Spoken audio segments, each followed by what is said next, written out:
There's been public reporting that Jeffrey Epstein showed people photos of President Trump with half-naked young women. Do you know if the FBI found those photographs? Have you seen any such thing? You know, Senator Whitehouse, you sit here and make salacious remarks, once again trying to slander President Trump, left and right. Jimmy Kimmel didn't hold back when he went after Donald Trump this week, taking aim at the president over his latest denials about any connection to the late convicted sex offender Jeffrey Epstein. One thing Pam Bondi did not get asked about is the now infamous Epstein birthday letter that was released last month by the House Oversight Committee. Trump is suing the Wall Street Journal for $10 billion over this letter, which our doodler-in-chief denies he had anything to do with.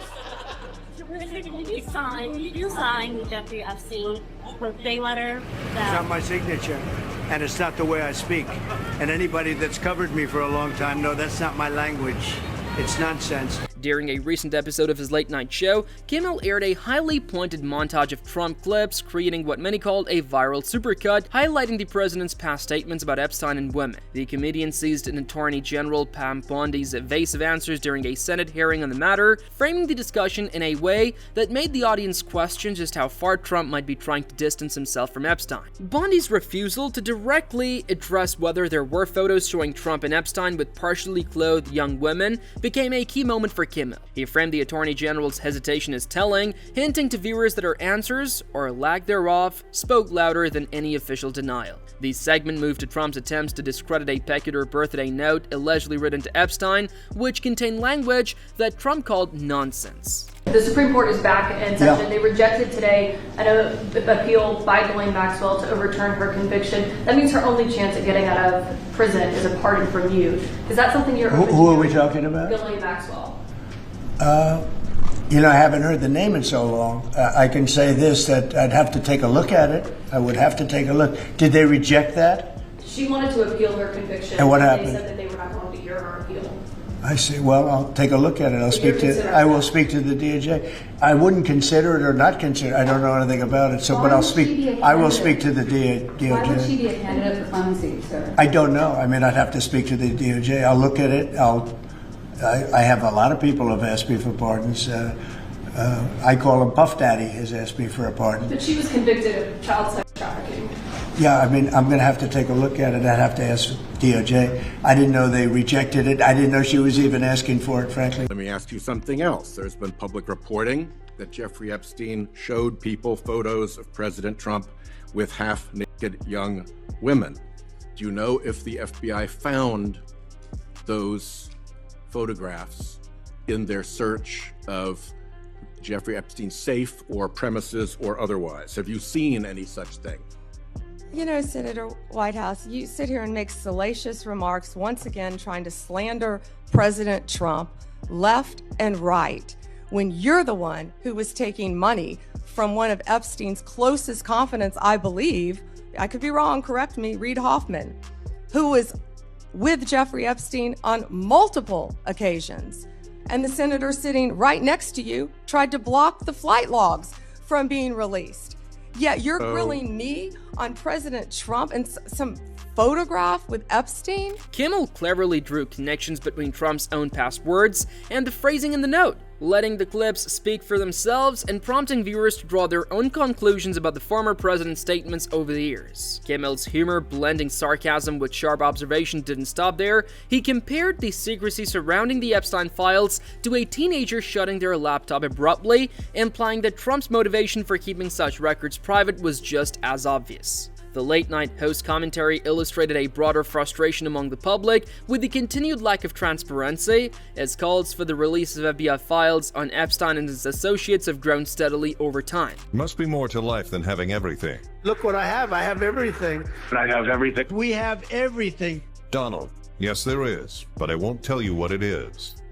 Oh, yes, there is. And I won't tell you what it is. Yes, there is. I won't tell you what it is. I won't tell you who it was, but... Jeffrey, nor will I, since I also know what it is. Nor do I. Nor did I. Nor do I. Nor would I. And I know what it is. I know what it is. I know what it is. Donald, We have certain things in common, Jeffrey. We have a lot of things in common. I think we have a lot of things in common. Certain things in common. Right, Jeffrey? Jeffrey, yes we do, come to think of it. Yes, we do. Yes, we do. Come to think of it. Come to think of it. Come to think of it. Yes, we do. Donald, enigmas never age. Have you noticed that? Carson's an enigma. Have you noticed that? Well, you noticed that. Jeffrey, as a matter of fact, it was clear to me the last time I saw you. As a matter of fact? As a matter of fact. It was clear the last time I saw. The last time I saw him was at Mar-a-Lago. Trump, a pal is a wonderful thing. He's my friend, my pal. He's my pal. Pal is a wonderful thing. It's a wonderful thing. Wonderful, wonderful thing. Wonderful thing. Happy birthday, and may every day be another wonderful secret. Happy birthday. Happy birthday. May your dreams come true. May you all have a truly blessed Hanukkah. Let's talk about a big secret. Big secret. Big secret. Incredible secret. Wonderful. Wonderful secrets. Secrets. Our most precious secret. Jeffrey, wherever you may be, Jeffrey, thank you. Oh, happy birthday. The comedian also highlighted Bondi's role in the ongoing discussion, focusing on her performance in a Senate hearing. When Democratic Senator Sheldon Whitehouse questioned about her potential Epstein photos involving Trump, Bondi deflected, criticizing the senator for making salacious remarks and accusing him of attempting to slander Trump. Kimmel pointed out the absence of a direct denial, replaying Bondi's silent responses and eye rolls to underscore the ambiguity. He framed it as a humorous but telling moment, asking viewers to read between the lines. Bondi's explanation for not releasing Epstein's client list, claiming she hadn't reviewed it yet and had other files to deal with, also became fodder for Kimmel's comedic take. He presented it as a mix of bureaucratic deflection and absurdity, comparing the situation to the distractions and priorities many people encounter in daily life. It's an interesting statement. It's not the way I speak, and anybody that's covered me for a long time knows that's not my language. Now, we've been covering Donald Trump for what feels like a very, very long time. And in the interest of fairness, we decided to do a bit of research to see maybe he's right. Does he use the words and phrases that are used in that letter? That's not for me to say, it's for you to decide for yourself. Voiceover. There must be more to life than having everything. Look what I have. I have everything. I have everything. We have everything. Donald, yes there is, but I won't tell you what it is. Oh, yes, there is. And I won't tell you what it is. Yes, there is. I won't tell you what it is. I won't tell you who it was, but... Jeffrey, nor will I, since I also know what it is. Nor do I. Nor did I. Nor do I. Nor would I. And I know what it is. I know what it is. I know what it is. Donald, we have certain things in common, Jeffrey. We have a lot of things in common. I think we have a lot of things in common. Certain things in common. Right, Jeffrey? Jeffrey, yes we do, come to think of it. Yes, we do. Yes, we do. Come to think of it. Come to think of it. Come to think of it. Yes, we do. Donald, enigmas never age. Have you noticed that? Carson's an enigma. Have you noticed that? Well, you noticed that. Jeffrey, as a matter of fact, it was clear to me the last time I saw you. As a matter of fact? As a matter of fact. It was clear the last time I saw. The last time I saw him was at Mar-a-Lago. Trump, a pal is a wonderful thing. He's my friend, my pal.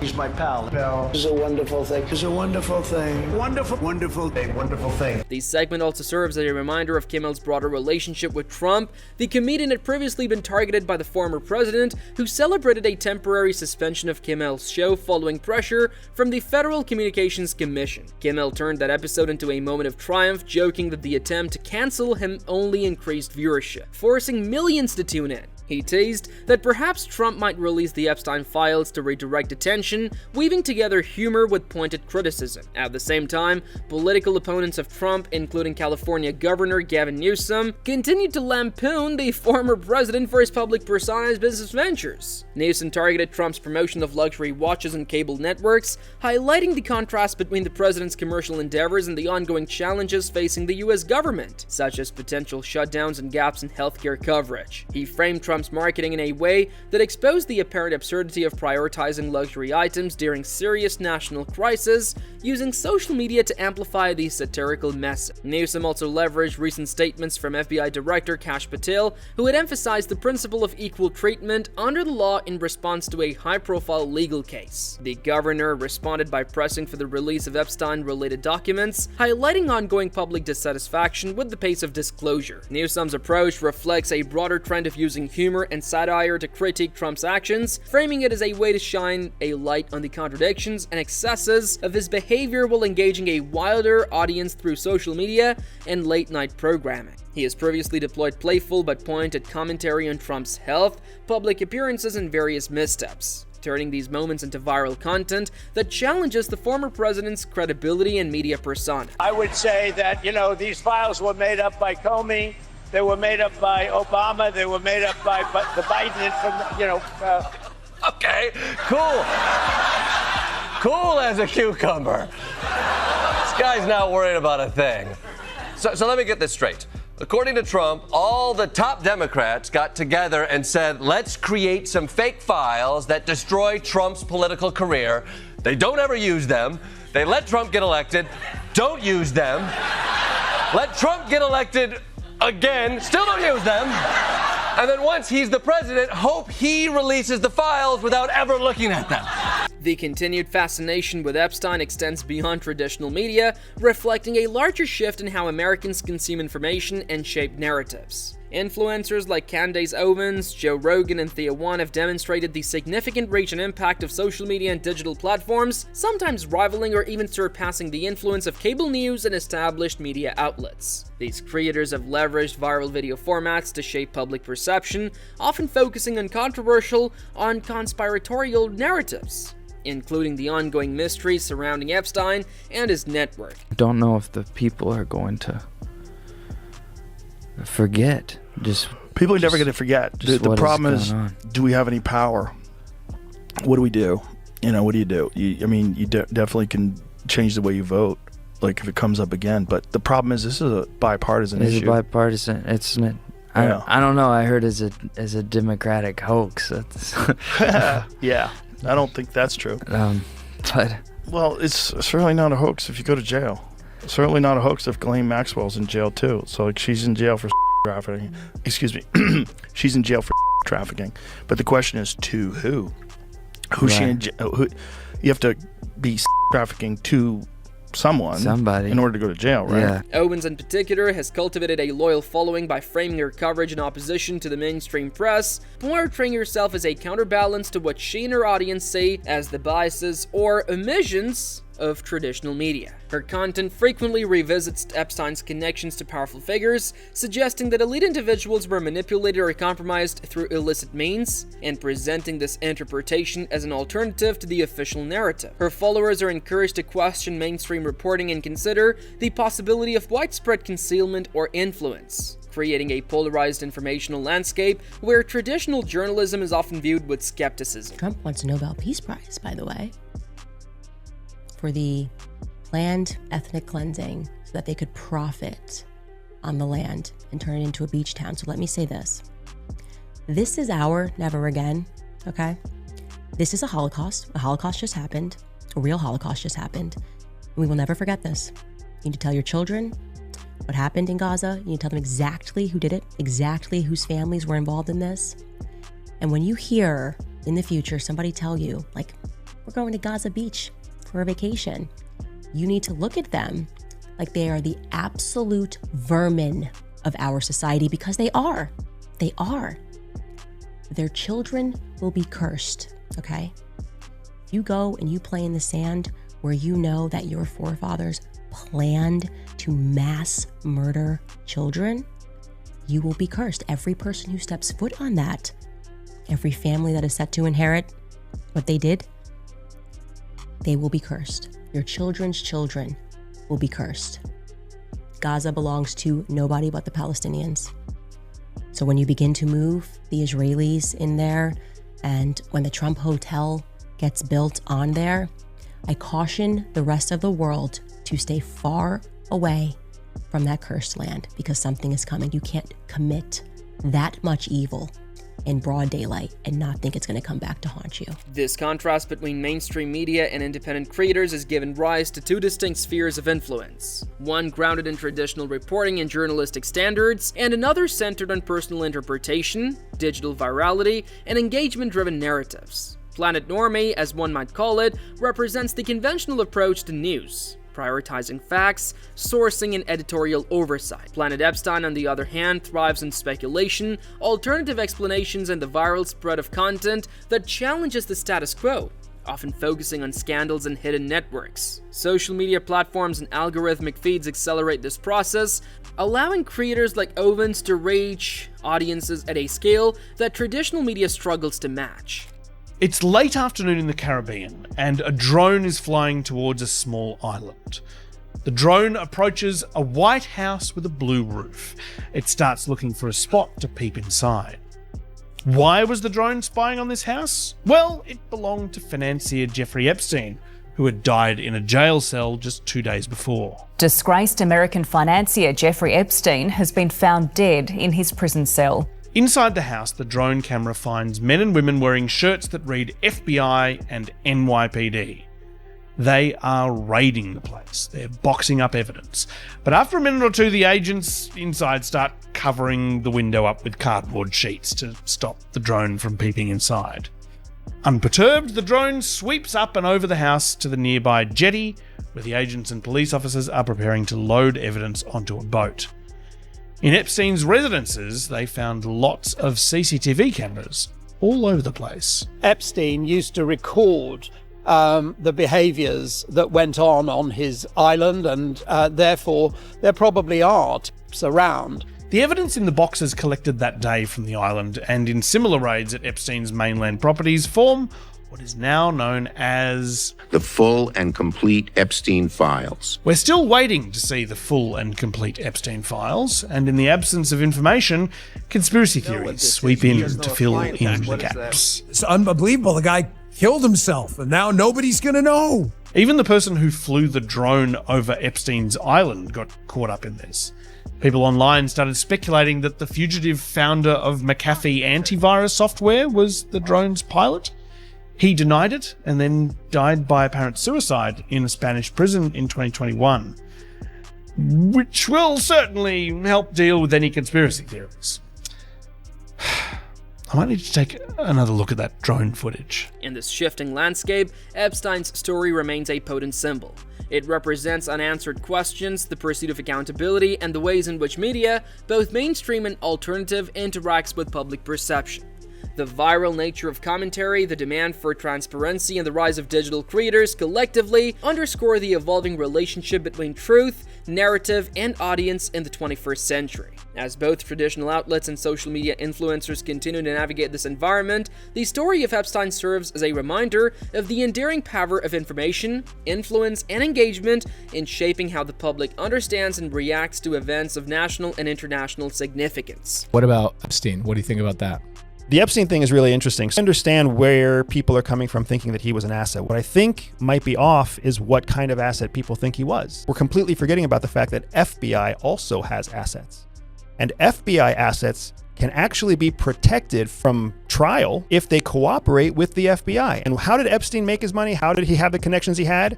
Through criminal endeavors with super wealthy people offshore. He's exactly the kind of American citizen that FBI would say, if you cooperate with us, we'll grant you amnesty in the court for any criminal activity that you do on behalf of supporting our operation. So now that would basically tell him either cooperate or go to jail right now for all the charges that we already know you're guilty of. When his files were reviewed later on by the Trump administration, they understand that there's a contract between him and the government, and they can't compromise that. They can't release it. Because if they release that, they're basically telling every confidential informant everywhere, your agreement with us is not going to be honored. And Democrats use it because they're like, holy crap, Trump is doing all this stuff. We got to slow this freaking guy down. And they're using something they know can never be shared, according to what you're saying. Kimmel's supercut, Newsom's satirical posts, and the ongoing viral discussions are all part of a larger cultural and media shift, where humor, skepticism, and digital reach intersect to challenge authority and shape public perception. The Epstein case is not just about one individual or scandal, it's about how society digests, debates, and responds to complex issues in an age dominated by immediacy, virality, and the competing influences of Planet Normie and Planet Epstein. Public attention remains intense, expectations for transparency continue to grow, and the balance between traditional reporting and viral commentary becomes ever more critical. In this landscape, narrative control, audience engagement, and the creative use of humor and satire determine not only what is discussed, but also how the public understands the world around them. Can we have maybe a grand jury impaneled for Bill Clinton getting on Jeffrey Epstein's plane and going down? Because I guess former presidents are now, completely fair game. It's also one side of the aisle. Both sides on the Epstein's island. Trump never went to the island. That is not true. Trump and Epstein hated each other.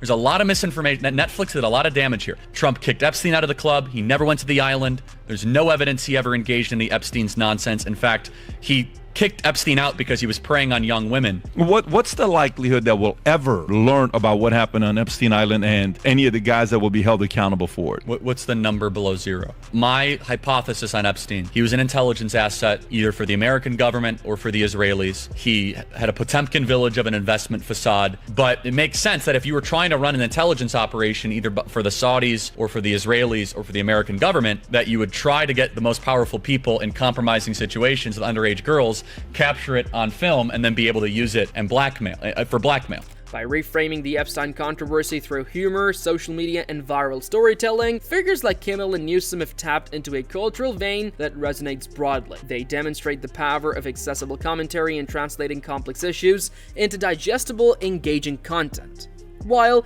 independent creators expand the narrative into new dimensions, challenging traditional assumptions and amplifying alternative interpretations. Together, they illustrate the profound transformation of media, public engagement, and discourse in a society where attention is currency and narrative is power.